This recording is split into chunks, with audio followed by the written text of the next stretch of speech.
ओम शांति।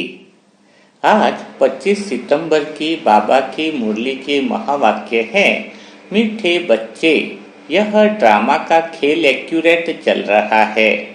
जिसका जो पार्ट जिस घड़ी होना चाहिए वही रिपीट हो रहा है। यह बात यथार्थ रीति समझना है। तो बाबा के जो भी बच्चे इस ड्रामा को यथार्थ रीति समझ जाते हैं, उनकी निशानियां क्या है पहले यह देखेंगे। जिन आत्माओं को ड्रामा की यथार्थ नॉलेज अंदर भीतर में पक्की हो गई है, वह सदा निश्चिंत रहते हैं। क्या क्यों ऐसे प्रश्न उनके अंदर नहीं चलते हैं। ऐसी आत्माएं विकल्प में भी नहीं चलती है, अर्थात ड्रामा में मौज में रहते हैं, आनंद में रहते हैं। तो आप आत्माएं भी आनंद में रह सकती हो अगर ड्रामा को यथार्थ रीति से समझ लेते हो। फिर कोई परिस्थिति, कोई परेशानी या फिर मन में कोई भी ऐसे विकल्प अर्थात प्रश्न नहीं चलेंगे जब तुम्हें ड्रामा की सही रीति से समझ आ जाए।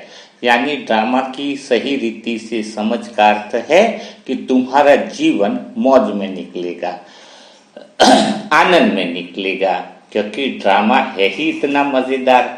तो ड्रामा को यथार्थ रीति से समझना, या दूसरे शब्दों में कहें कि ड्रामा इतना मजेदार क्यों है, इसको गहराई से अनुभव करना ही यथार्थ रीति समझना है। तो इसके लिए हमें कुछ बातों पर अटेंशन देना होगा, तो हमें समझ में आएगा कि ड्रामा मजेदार कैसे है, आनंद देने वाला कैसे है। तो उसके लिए सबसे पहली जो बात है वह है ड्रामा की सही समझ होना। ठीक है, तो ड्रामा की सही समझ होना, इसका अर्थ क्या है। ड्रामा 5000 साल का है, अविनाशी है, हुबहू रिपीट होता है, यह तो सारी बातें आपको ऊपर से पता है, लेकिन यह बातें गहराई से अनुभव में आना बाकी है। तो ड्रामा जिसका डायरेक्टर स्वयं भगवान है, शिव बाबा है, वह किसी भी सीन में हर एक आत्मा को शक्ति जरूर देता है, पावर जरूर देता है उस सीन को करने के लिए, लेकिन खुद उस सीन में इन्वॉल्व नहीं होता है। अर्थात जैसे कोई क्रिकेट की खिलाड़ी हो या कोई मैच हो या किसी भी खेल का कोच क्यों न हो, वह कोच सबको सिखाता जरूर है ना, लेकिन उस खेल में इन्वॉल्व नहीं होता है। तो सबसे पहली और मजेदार बात क्या है कि ड्रामा का डायरेक्टर जो परमात्मा शिव है, वह सभी आत्माओं को उस सीन के लिए क्या देता है, शक्ति देता है। और ये ड्रामा कोई साधारण तो है नहीं, क्योंकि इसमें बहुत सारे कैरेक्टर है, अनगिनत कैरेक्टर है, और सभी कैरेक्टर का क्या है, पार्ट फिक्स है। और एक्यूरेट क्यों है, क्योंकि सभी एक समय माना एक सेकंड का भी फर्क नहीं पड़ता है, सभी अपने समय अनुसार पार्ट को निभाते हैं। यह तो हो गई ऊपर की समझ। लेकिन जब ब्राह्मण आत्माओं में यह प्रश्न आता है कि जब ड्रामा फिक्स है, ड्रामा एक्यूरेट बना हुआ है, तो फिर कर्म करने की जरूरत क्या है। जब सब कुछ बना बनाया है, जब सब कुछ फिक्स है, तो कुछ करने की जरूरत ही नहीं है ना। तो यहाँ पर यह क्लियर होना चाहिए, तो आपको मजा आएगा कि जब ड्रामा एक्यूरेट है, 5000 साल का बना बनाया है, बनी बनाई बन रही है, तो आपको इसको किस अर्थ में लेना चाहिए। अच्छा चलो बना बनाया है, लेकिन तुम्हें क्या कल का पता है कि कल तुम्हारा क्या होने वाला है। अगर बना बनाया है, यह तो एक ओवरऑल ड्रामा की बात होगी, लेकिन तुम स्वयं पर इसको लेकर के बोलो, क्या तुम्हें पता है कि कल तुम्हारा क्या होने वाला है, 2 घंटे बाद तुम्हारा क्या होने वाला है। तो 2 घंटे बाद जो होने वाला है वह तुम्हें पता ही नहीं है, तो तुम्हारे स्वयं के लिए वो बात फिक्स कैसे हुई, है ना। फिक्स तो कब कहेंगे कि 1 घंटे बाद मैं भिंडी की सब्जी खाने वाला हूं, तो वो बात फिक्स होगी, चलो 1 घंटे बाद मैं सब्जी खाऊं, तो फिर तुम्हें तो पता ही नहीं है कि कल क्या होने वाला है। तो यहाँ पर यह बात समझनी है कि ड्रामा के ज्ञान को सही रीति से समझकर इस्तेमाल करना नहीं आता है, इसलिए जीवन आनंददायक नहीं बनता है। तो कैसे? जैसे उदाहरण के लिए, अगर पहले से पता हो तो भी बहुत बड़ी प्रॉब्लम हो जाएगी। ड्रामा बनाया है लेकिन पहले से पता हो तो प्रॉब्लम कैसे खड़ी होगी उसको समझो। जैसे एक व्यक्ति की 10 बजे की ट्रेन है, वह बहुत भागा दौड़ी करके मेहनत करके टाइम से पहुंचता है, पसीना भी चेहरे पर आ जाता है और वहां पहुंचने पर उसको पता चलता है कि ट्रेन तो 10:10 यानी 10 मिनट लेट आई है। क्या है? 10 मिनट लेट है ट्रेन, है ना। पहुंच जाता है टाइम से लेकिन ट्रेन कितने 10 मिनट लेट है। तो अब अगर उसको पहले से पता होता कि ट्रेन 10 मिनट लेट है तो न तो वो दौड़ता, न मेहनत करता, न संघर्ष करता, न पसीना आता है। तो जब आपको कुछ पता ही चल जाए ये है तो क्या आप मेहनत करोगे? क्या आप पार्ट निभाओगे? क्या आप रोल निभाओगे? बिल्कुल नहीं निभाओगे। लेकिन जब 10 मिनट लेट ट्रेन है और वो पहुंच चुका है, उसके बाद में उसको पता चलता है तो वह ड्रामा कह करके बिंदी जरूर लगा सकता है कि भाई मेरा ऐसा पार्ट होगा या रोल निभाने का जहां पर मुझे दौड़कर आना है ना। तो पहली एक बात हमेशा ये ध्यान रखनी है कि ड्रामा है, बनाया है, यह भी ध्यान रखना है, लेकिन साथ में यह भी ध्यान रखना है कि मेरा पार्ट अभी भरा जा रहा है, मुझे रोल करना है। मेरा रोल क्या है, स्वयं के पार्ट को सही रीति से समझना है, तभी ड्रामा आपका मजेदार बनेगा, आनंददायक बनेगा। जैसे ड्राइवर को पता है कि यह सड़क जो है यहाँ पर कहाँ पर खामियां है, यह रोड कैसा है, तो उसको जानने से वह दूसरी जगह पहुंच तो नहीं जाएगा ना। सब कुछ पता है कि रोड में मुड़ाव है, 3 यहाँ पर ऐसा आने वाला है, उसको पूरे रोड की जानकारी है। लेकिन उसको अगर वहां पर पहुंचना है तो रोड पर से गाड़ी तो क्या करना पड़ेगा, चलाना ही पड़ेगा। रोड पर गाड़ी तो लेकर के ही जाना पड़ेगा। तो कर्म रोल तो निभाना ही है। तो आपको पता भी चल गया कि ड्रामा में आगे पुरुषार्थ क्या है, आत्मा समझना है, हाँ, सबको प्रेम से बोलना है, सब कुछ आपको पता चल गया है इस ड्रामा में। और तुम ऐसा करोगे तो ऊंचा पद पाओगे। तो जैसे ड्राइवर को रास्ता पता चल गया लेकिन मंजिल तक पहुंचने के लिए गाड़ी तो चलानी ही पड़ेगी, तो वैसे ही तुम्हें रोल तो निभाना ही है। खाली जानने से कुछ होने वाला नहीं है। इसलिए मैं बार बार कहता हूं कि सुनने वाले अर्जुन मत बनो। अभी जरूरत कौन सी है, कुछ कर दिखाने वाले अर्जुन की, लड़ने वाले अर्जुन की, रोल निभाने वाले अर्जुन की जरूरत है। तो इस ड्रामा को सही अर्थों में आपको लेना है कि जान भी लिया है लेकिन हमें वह रोल भी निभाना है, आगे बढ़ना है। फिर कई आत्माओं के यह भी प्रश्न आते हैं कि हमें ऐसा रोल क्यों मिला है। हाँ, कोई बोलता है कि हमारे पास वाला व्यक्ति है जो हमें बहुत गुस्सा करता है, हमारे साथ ऐसा क्यों हो रहा है। तो बताओ, ये तो रोल है। अब रोल में अगर आपको सहन शक्ति का रोल दिया जा रहा है कि आपको सहन शक्ति, इस पूरे ड्रामा में कुछ समय के लिए आपका पार्ट है सहन शक्ति का रोल का, तो बताओ आप सहन शक्ति का रोल कैसे निभाओगे। जब कोई सामने कोई ऐसा तो मिले जो गालियां दे रहा हो, जो आपको परेशान करे, 2 बातें सुनाए, तभी तो आपका सहन शक्ति का रोल दिखेगा ना, वरना रोल दिखेगा कैसे। तो हर एक पार्ट, हर एक रोल यहाँ पर महत्वपूर्ण है। कोई रोल ऐसा कह ही नहीं सकते कि यह रोल गलत है या फिर यह रोल, हर एक रोल जो है, हर एक पार्ट बहुत जरूरी भी है और हर एक का पार्ट एकदम विविध है, अलग है। एक ही तरह का रोल होगा तो मजा भी नहीं आएगा। ड्रामा इसलिए मजेदार है, आनंद वाला है, क्योंकि इसमें सभी तरह के रमणीक पार्ट मिले हुए हैं।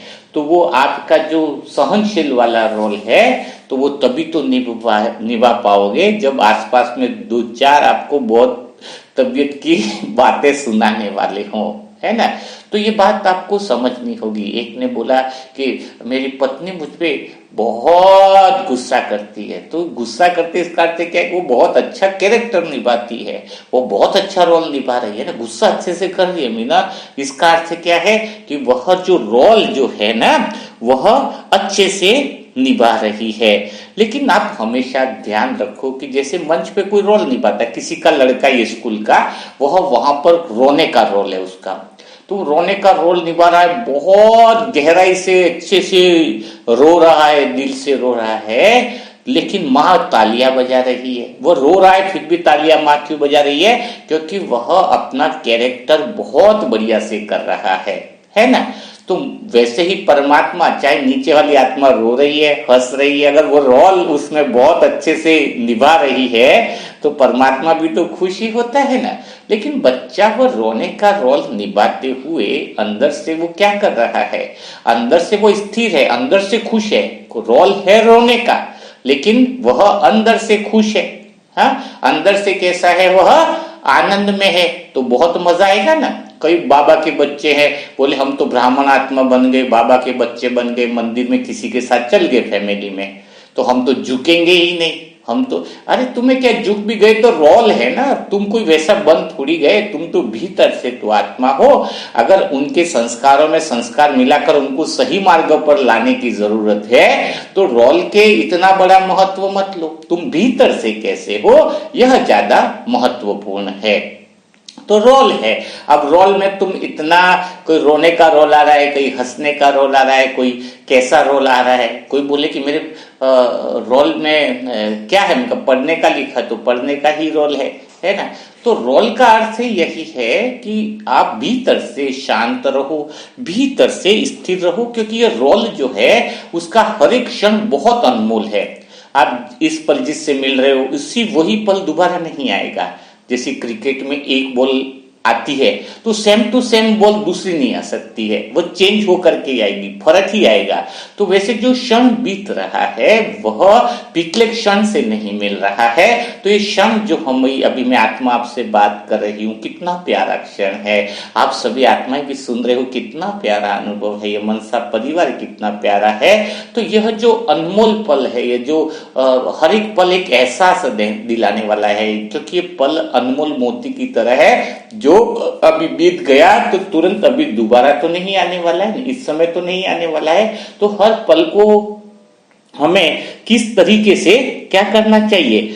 एंजॉय लेना चाहिए, आनंद लेना चाहिए। कोई कहता है कि मेरा पति रोज बोलता है, तुम समझती नहीं हो, तुम समझती नहीं हो, तो समझो यह उसका फिक्स डायलॉग है ना। तो यह डायलॉग है उसका फिक्स। जब आप समझ जाते हो तो आनंद में रहते हो। तो ड्रामा को सही तरीके से समझना, यह बात आपको क्लियर हो गई होगी कि इसमें आप किस तरीके से अपना पार्ट निभाओगे, यह तो बात की बात है। लेकिन कई सारी आत्माएं हैं जो कहती क्या है कि ये ड्रामा कल्याणकारी कैसे है? कोई लोग रोल में ऐसा इन्वॉल्व है ना, दुख आते हैं, परेशानी आते हैं, सारी बातें आती हैं। तो ड्रामा के बारे में यह समझ भी होनी चाहिए कि ड्रामा जो है वह कल्याणकारी कैसे है। तो ड्रामा कल्याणकारी इसलिए है, जैसे आप कोई भी मूवी देखो और अगर मूवी देख रहे हो उसमें खलनायक आ रहा है, सभी तरह के लोग आ रहे हैं, और तो जैसे कह रहे ना, मूवी भी तभी हिट होती है जिसमें थोड़े कॉमेडी सीन हो, थोड़ा ट्रेजेडी हो, थोड़ा ये हो, है ना। तो सभी तरह की डायलॉग वाली आत्मा इस संसार में अभी चल रही है ना। तो ड्रामा में डायलॉग भी फिक्स है। जब आप ओम शांति बोलते हो तो सामने वाला भी ओम शांति बोल रहा है ना। तो ऑटोमेटिक जैसे स्क्रिप्ट बनी बनाई और अंदर से निकल रही है ना। बस स्क्रिप्ट, इसमें रिहर्सल करने की जरूरत नहीं, ऑटोमेटिकली वो अंदर से वो सारी बातें ऐसी फिक्स हुई पड़ी हैं। वो ऐसा बोल रहा है तो आप ऐसा बोल रहे हो, वो ऐसा कर रहा है तो स्क्रिप्ट ही तो चल रही है ना, और क्या चल रहा है ना। तो अब बात क्या समझनी है कि ड्रामा कल्याणकारी है। तो जब मूवी के अंदर हम कितना भी स्ट्रगल आया हीरो के साथ या कुछ भी हुआ, लेकिन उस मूवी में लास्ट में वही पता चलता है कि हीरो जीत गया है। तो वो मूवी 2 बार देखो, 3 बार देखो, आपको पता है ये मूवी में कुछ भी सीन आ रहा है, कुछ भी बातें ऊपर नीचे आ रही है, लेकिन विजेता तो हीरो ही है। तो ये ड्रामा कल्याणकारी है।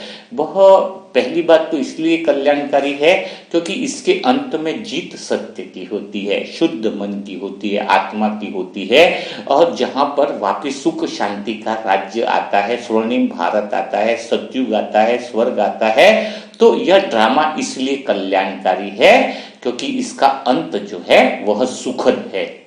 बहुत ही प्यारा है।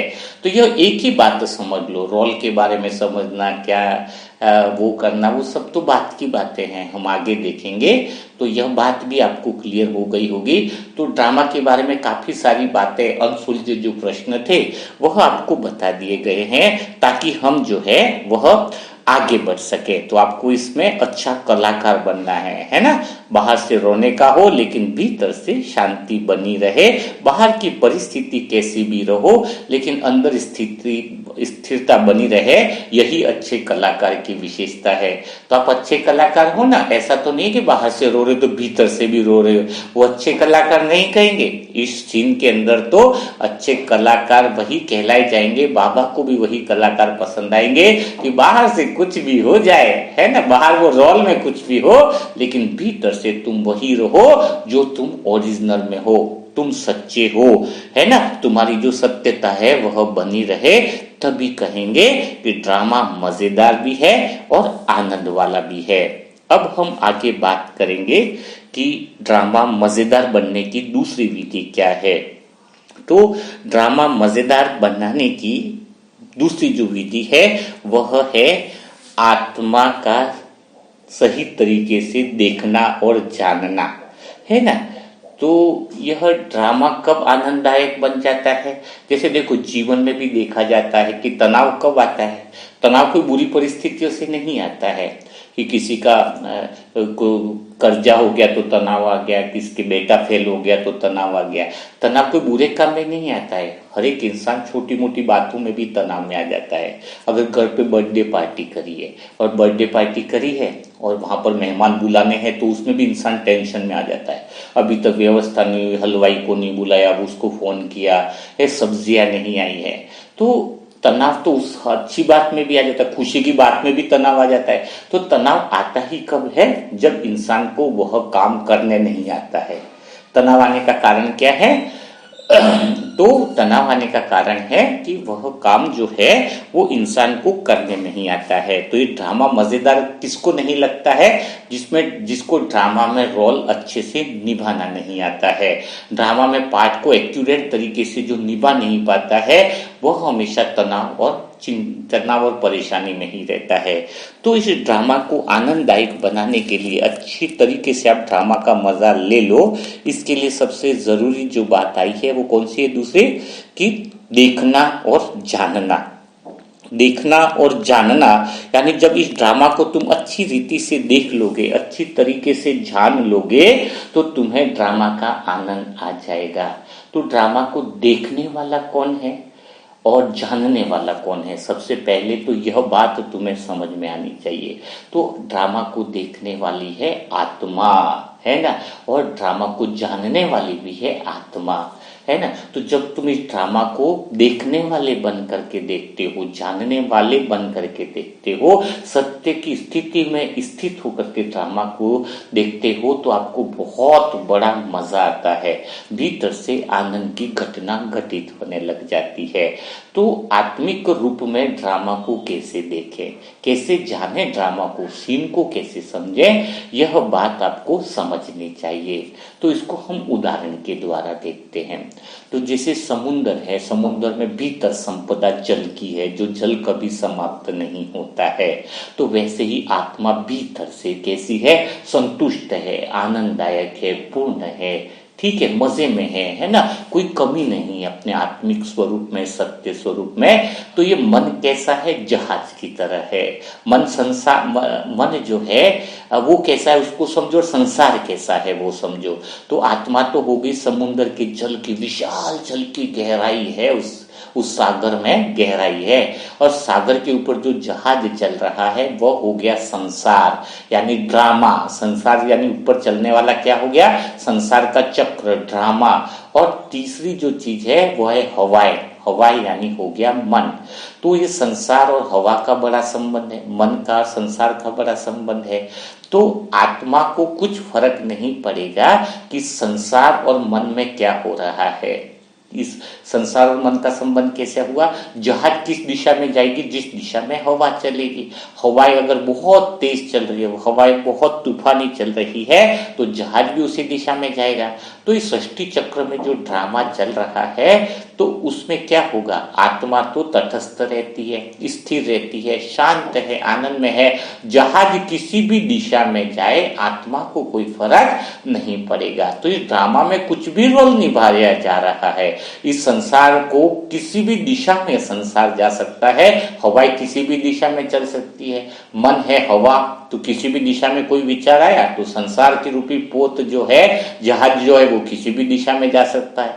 कभी संसार रूपी वो जहाज टकरा भी सकता है, जहाज कभी खड़ा भी हो सकता है, जहाज कभी आंधियों में तूफानों में भी जा सकता है, लेकिन आत्मा को कोई फर्क नहीं पड़ता है। तो जब मैं आत्मा हूं तो इस संसार में मैं देखूं कि यह संसार रूपी जो ड्रामा है, जहाज रूपी जो ड्रामा संसार है, उसकी मन रूपी विचार चल रहे, मन रूपी हवा किसी भी दिशा में मेरे रोल को लेकर के जा रही है, तो उसका मुझे कोई फर्क नहीं पड़ना चाहिए, क्योंकि मैं तो आत्मा हूँ, शांत स्वरूप हूँ, आनंद स्वरूप हूँ, प्रेम स्वरूप हूँ, है ना। तो मेरी केंद्र बिंदु में मैं स्थित हूँ। तो कोई पूछता है ना, जबकि मेरा आगे का भविष्य क्या होगा, इसका अर्थ तो कोई जवाब ही नहीं है। भविष्य क्या होगा, इसका अर्थ ये हुआ कि वह रोल के बारे में पूछ रहा है ना। और हवाएं तो किस दिशा में आ जाए और संसार रूपी जहाज को किस दिशा में ले जाए, कोई गारंटी नहीं है। आज मैं ठीक हूँ, शरीर रूपी संसार में कोई भी बीमारी आ जाए, कुछ पता नहीं है ना। कल कौन सा रोल आ जाएगा वो मुझे पता नहीं है। तो ये पूछना ही तो गलत हुआ ना। लेकिन मैं आत्मा के सेंटर पॉइंट में हूं, तो मुझे एक बात का पता है कि शरीर रूपी जहाज, संसार रूपी जहाज और मन रूपी जो हवाएं, हवा कभी किस दिशा में भी बह जाए, लेकिन मुझे कोई फर्क नहीं पड़ने वाला है। इसलिए मेरे अंदर वो प्रश्न ही नहीं बचा कि मेरा आगे क्या होने वाला है। आगे कुछ भी होने वाला, सीन ही तो होने वाला है, कैरेक्टर का रोल ही तो होने वाला है।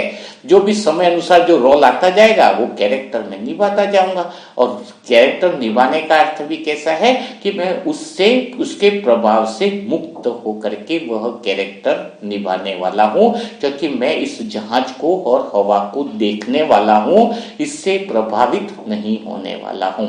समुद्र में ऊपर ऊपर पे थोड़ा बहुत प्रभाव दिखेगा जहाज चल रहा है तो, लेकिन भीतर में तो गहराई है ना। तो ऊपर ऊपर से रोना धोना, हंसना, खेलना, मुस्कुराना, सारी बातें ऊपर ऊपर से चलती रहेंगी, लेकिन मैं आत्मा अंदर से, भीतर से तो शांत हूं। तो जब उस रीति से तुम ड्रामा को देखते हो, उस ड्रामा में किसी भी सीन से तुम्हारा संबंध नहीं होना चाहिए। अगर किसी भी एक कैरेक्टर है, अगर दूसरे कैरेक्टर से संबंध बना लिया, प्रेम ही कर दिया, कैरेक्टर ने कैरेक्टर के साथ मोह वाला प्रेम कर दिया, तो क्या होगा। जैसे आपने 10 शर्ट है, एक शर्ट पसंद कर दी तो 9 शर्ट आपकी क्या हो जाएगी, खराब हो जाएगी। 9 शर्ट आपको पसंद नहीं, ये हुआ ना, 10 में से एक पसंद करी तो 9 को आपने रिजेक्ट किया। तो इस ड्रामा के कैरेक्टर में तुम सभी एक दूसरे के साथ रोल निभा रहे हैं। अपन एक कैरेक्टर के साथ विशेष लगाव हुआ तो दूसरे कैरेक्टर के साथ हम अच्छे से रोल नहीं निभा पाएंगे, पार्ट नहीं निभा पाएंगे। हम उस रोल को सही रीति से नहीं निभाएंगे तो दुनिया वाले भी हंसेंगे, भगवान भी हंसेगा। हाँ, तो इस रोल में सभी कैरेक्टर है, इंडिविजुअल है। जिसको कैरेक्टर में मेरा कहते ये मेरा है, तो छोड़ने में भी तकलीफ नहीं होनी चाहिए ना तुम्हें। जब किसी को मेरा कहने का अर्थ क्या है कि तुम्हें उसको छोड़ना है, मेरा छोड़ने में भी तकलीफ नहीं होनी चाहिए। जब मेरा कहने में जो कोई चीज मेरी ही है, मोबाइल मेरा है तो छोड़ दिया, ठीक है। तो कैरेक्टर जो आपका चल रहा है उसमें दूसरे कैरेक्टर के साथ आपका संबंध क्या है, यह बात बहुत अच्छे से समझनी चाहिए कि आप आत्मा उसमें इन्वॉल्व ना हो। कैरेक्टर का कैरेक्टर के साथ जो संबंध है, रोल निभाया, बात खत्म होगी, रोल तक ही संबंध है उसका। तुम इंडिविजुअल में शांत हो, तुम्हें इस संसार से कोई लेना नहीं है, कोई देना नहीं है ना। तभी तुम आत्मा अपने सत्य स्वरूप में रह करके ड्रामा को अच्छे से आनंद के रूप में ले सकती हो। जब तुम अधूरे ही नहीं हो, आत्मा पूर्ण ही हो, तो आपको इस ड्रामा से एक ही चीज लेनी है। कौन सी? इस ड्रामा से आपका एक ही मतलब है। इस ड्रामा से क्या मतलब है कि आपका वह रोल बढ़िया निभे, बाकी तुम्हें इस रोल से न तो धन है, न दौलत है, न कुछ चाहिए, क्योंकि तुम्हें उसकी जरूरत ही नहीं है। बस तुम आए हो ड्रामा के अच्छे रोल को करने के लिए, वो अनुभवों को देखने के लिए आए हो। आत्मा का अर्थ दो ही है, देखना और जानना। जब दो के अलावा तीसरा जो काम करती है, संबंध बनाना, तो फिर वह गलत हो जाता है, तो फिर उलझ जाता है ना। तो आत्मा का काम देखना और जानना है। आपसे कोई मुझसे कोई माफी भी मांगे तो भी गलत है। आत्मा को तो माफी भी नहीं देनी। माफी कब दी जाती है? जब मुझे बुरा लगे तो मैं कहूंगा ना कि मैंने माफी मांगी। तो आत्मा को तो बुरा ही नहीं लगता है ना। तो आत्मा को तो बुरा ही नहीं लगता है, तो उसको माफी मांगने का भी कोई सवाल नहीं। कोई मुझसे माफी मांगे तो मैं सोचूं भाई क्यों मांग रहा है, मुझे तो बुरा ही नहीं लगा ना। बुरा भी लगा है और सामने वाला माफी मांग रहा है और आप माफ करो, इसका मतलब तो आपको बुरा लगा है। आत्मा यानी कोई फर्क नहीं पड़ता है, पूर्ण अवस्था है, तभी वह ड्रामा का आनंद ले सकता है। इस ड्रामा में उसका एक ही कर्तव्य है। कौन सा कर्तव्य है? कि ड्रामा में आत्मा का एक ही कर्तव्य है, करुणा का कर्तव्य। प्रेम और करुणा का कौन सा कर्तव्य है? कि जो भी आत्मा इस कैरेक्टर में फंस चुकी है, उलझ चुकी है, उसको स्मृति दिलाना प्यार और स्नेह के साथ, करुणा के साथ, कि भाई तू रोल कर रहा है ना, तेरा ओरिजिनल स्वरूप तो आत्मा का है, रोल में इतना उलझ मत, रोल में उतना फंस मत। तो अभी जो समय है हमारा वह क्या है? हमें दूसरों को क्या करना है? स्मृति दिलानी है कि तुम भी क्या कर रहे हो? रोल कर रहे हो। अब रोल में क्या हो रहा है? जब तुम्हें रोल में दुख का अनुभव हो रहा है, ड्रामा में भी दुख का अनुभव क्यों हो रहा है तुम्हारा? अगर अभी तुम दुखी मान रहे हो अपने आप को, इसका अर्थ है कि तुम्हारी आत्मा ने किसी के साथ करीब का संबंध बना लिया है। दुख होने का कारण क्या है? किसी से दुखी तभी होगा जब किसी से तुमने प्रेम कर बैठे हो, लगाव यानी निकटता ले आए हो। हाँ, दुख का संबंध क्या है? तो तुमने निकटता बनाई, वो तुम्हारे दुख का कारण है। यह जो वो दूर चला गया वो थोड़ी दुख का कारण। जैसे कोई इंसान मिलने वाला दूर चला गया, तो दूर चला गया तो आपको उसकी याद आ रही है, तो याद आ रही है, वो थोड़ी समस्या है। आपने उस कैरेक्टर के साथ संबंध निकटता बना ली थी, वो समस्या है ना। वो वापिस कब आएगा वो थोड़ी समस्या है। वो दूर चला गया, वापिस कब मिलेगा वो भी समस्या नहीं है। समस्या तो इस बात की है कि तुमने उसके साथ निकटता का संबंध बना लिया। तो ड्रामा में जब कोई कैरेक्टर है तो कभी किसका रोल किधर भी हो सकता है, कभी उसका, क्योंकि ये तो परिवर्तनशील है। आपको नाटक का अर्थ क्या है? कि कभी भी किसी को कुछ भी रोल मिल सकता है। इस संसार रूपी जहाज में किसी की भी हवा जो है किस दिशा में बह जाए तो वो किसी भी दिशा में वो जहाज जा सकता है। जैसे समुद्र में 10 जहाज हैं, 10 अगर अलग अलग दिशा में जा रहे तो तुम्हें क्यों फर्क पड़ रहा है कि वो उस दिशा में क्यों गया, वो इस दिशा में क्यों गया? जिधर की जिसकी हवा होगी वो उधर जाएगा। तो आपको समझ में आया आपको दुख का कारण क्या है? क्योंकि आपने निकट संबंध कैरेक्टरों के साथ बना लिए। ओरिजिनल जो कैरेक्टर का संबंध है वह तुम भूल गए हो। तो तुम्हारी निकटता ही तुम्हारे दुख का कारण है। क्रोध तुम्हें आ रहा है, क्यों क्रोध आ रहा है? क्योंकि तुमने किसी से अपेक्षाएं कर ली, कामनाएं कर ली, इस जहाज से, इस कैरेक्टर से आप अपेक्षा कर ली। कौन सी अपेक्षा कर ली? रोल निभाते निभाते क्या इच्छा कर ली कि अब तू अगले रोल में भी मेरी मदद करना। अगले रोल में उसकी हवा किधर है, उसका संसार रूपी जहाज किस दिशा में जा रहा है, तुम्हारा संसार रूपी जहाज किस दिशा में जा रहा है। तो तालमेल ही नहीं बैठ सकता है ना। सबका इंडिविजुअल रोल है, सबका अलग अलग है, और एक क्षण दूसरे क्षण से नहीं मिल रहा है तो कोई गारंटी नहीं है ना। मैंने बताया कि क्रिकेट की एक बॉल आ रही है, दूसरी बॉल भी वैसी आई, कोई गारंटी है ही नहीं। तो सब अपना इंडिविजुअल रोल निभा रहे हैं और तुम उसको कर्तव्य का नाम निभा रहे हो। रोल में निभाते हुए कोई कर्तव्य थोड़ी होते हैं। मेरे माँ बाप के प्रति यह कर्तव्य है, उसके प्रति यह कर्तव्य। कर्तव्य एक ही हो सकता है कि देखना और जानना कि सभी आत्माएं पार्ट निभा रही हैं, और जो आत्माएं भूल गई हैं उसको याद दिलाना कि तू खाली रोल प्ले कर रहा है, इसके अलावा मेरा इस संसार से कोई कर्तव्य नहीं है। जब निभाने करने के लिए ही रोल निभाने के लिए आए हैं तो दूसरा संबंध भला कैसे हो सकता है?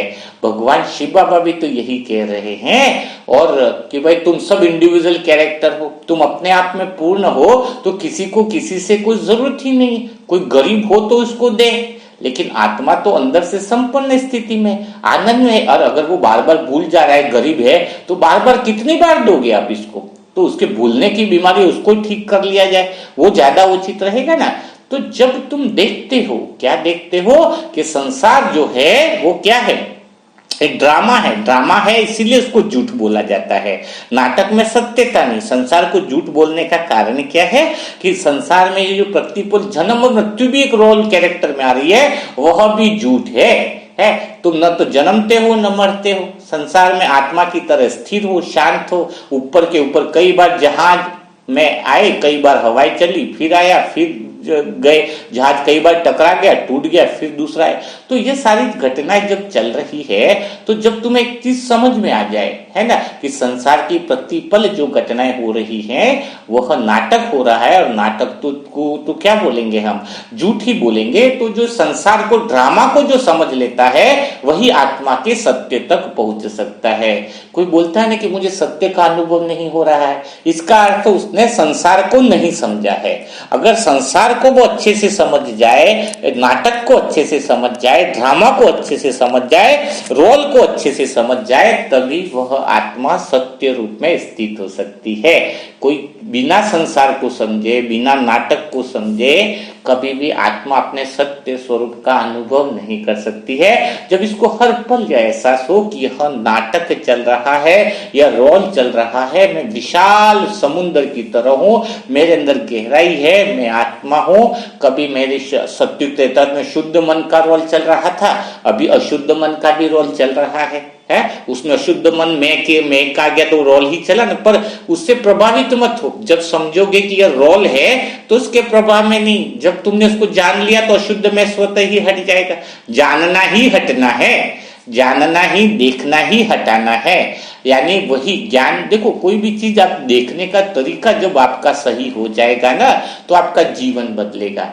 देखना और जानना, उस तरीके से मत देखो कि नॉर्मल आंखें हैं तो ऐसा आप देख रहे हो, या फिर ऐसा है। अभी देखो, आपके दोनों हाथ है, एक हाथ अगर 1 मिनट तक बर्फ में रखो, एक हाथ जो है वो थोड़ी सी कोई गर्माहट है वहां पर रखो आप 1 ही मिनट तक।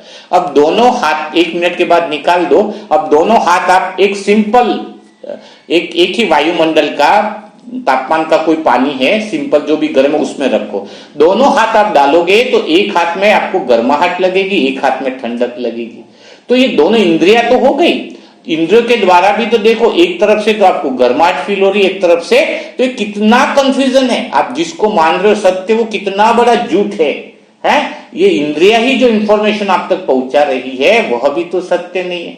एक हाथ आपको बता रहा है गर्म है पानी, और एक हाथ आपको क्या बताएगा कि वो पानी क्या है, ठंडा है। पानी एक ही तापमान का है, लेकिन वह पानी तुम्हें एक बार ठंडा, एक हाथ ठंडा बताएगा, एक हाथ गर्म बताएगा। इसका अर्थ क्या हुआ, धोखा है। तो इसीलिए कह रहा हूं कि ज्ञान का तीसरा नेत्र खोलने का अर्थ है कि हर एक को सही तरीके से जो दिख रहा है वो सत्य नहीं है, जो चल रहा है वो सत्य नहीं है, वो सारा ड्रामा है, सारा नाटक है। जब तुम्हें होश में आ जाए कि मैं ड्रामा से अलग, बिना परिवर्तन वाली, स्थायी रूप से गहरी शांति वाली, स्थिर चित्त वाली आत्मा हूं, मेरा यही सत्य स्वरूप है, मैं सदा संतुष्ट हूं, सदा आनंद में हूं, और मैं आत्मा सिर्फ रोल को देखने वाली हूं। कोई भी रोल का असर मेरे पर फर्क नहीं पड़ता है, किसी भी रोल का प्रभाव जो है वह मेरे पर फर्क नहीं पड़ता है। जब मैं किसी रोल से करीब का संबंध बना लेती हूं तो दुख पहुंचता है, किसी रोल से मैं आशा कर लेती हूं, कामना करती हूं तो मुझे दुख पहुंचता है, किसी रोल में मैं भविष्य की चिंताएं कर लेती हूं कि ऐसा हो जाए तब मुझे फर्क पड़ता है। तो आप जब रोल को सिर्फ देखने और जानने वाले होंगे तो आप सदा सत्य स्थिति में रहोगे।